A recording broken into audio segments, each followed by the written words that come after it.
Dalam video kali ini, kami sekeluarga berkemas selama 2 hari 1 malam di Cikgu Mary Kansai. Bagi yang baru jumpa channel ini, jemput tekan butang subscribe.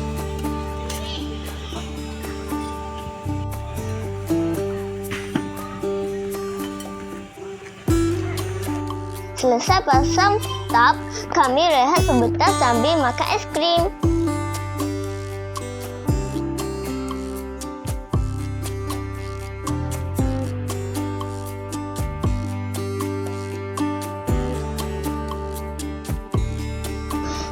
Selesai memasang kemah, kami buat persiapan untuk sambut hari jadi Fakrul.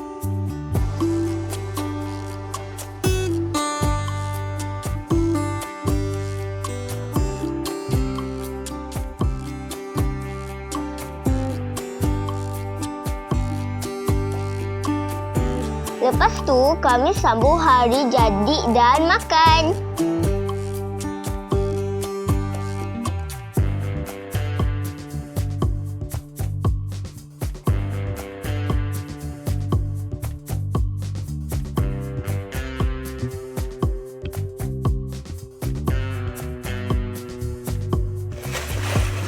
Selesai makan, kami pun mandi kolam.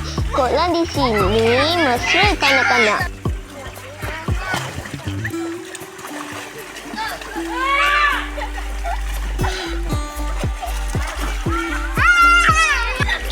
Konsep ini mempunyai 22 tapak kemah dah lengkap dengan plug point. Terdapat cucu sungai dan minimart yang dibuka 24 jam. Tandas pun bersih dan tidak bercampur. Kemudahan sikit turut disediakan.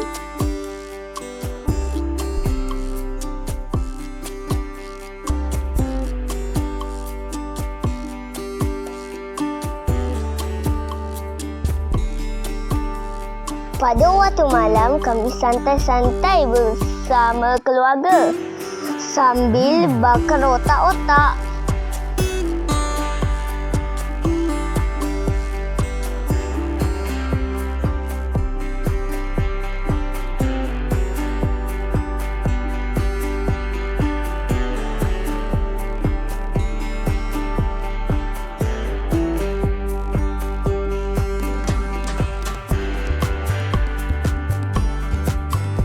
Pada hari kedua, kami sambung mandi kolam puas-puas sebab nak balik.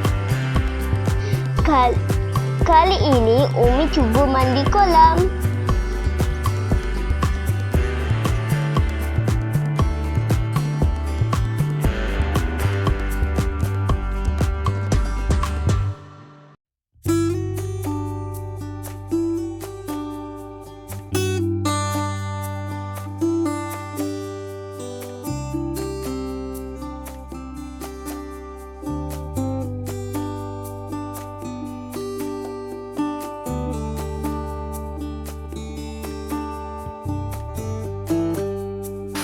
Sementara kami bermain di kolam, ayah ambil kesempatan untuk berkemas.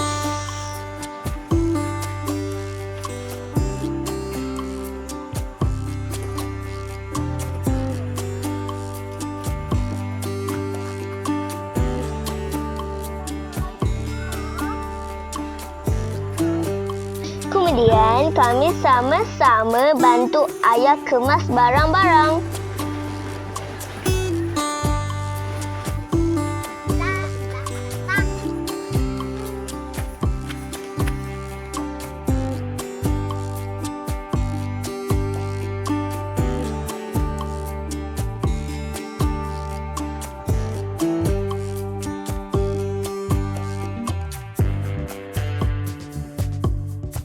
Sebagai tanda kenang-kenangan, saya tampal stiker kami pada tempat stiker.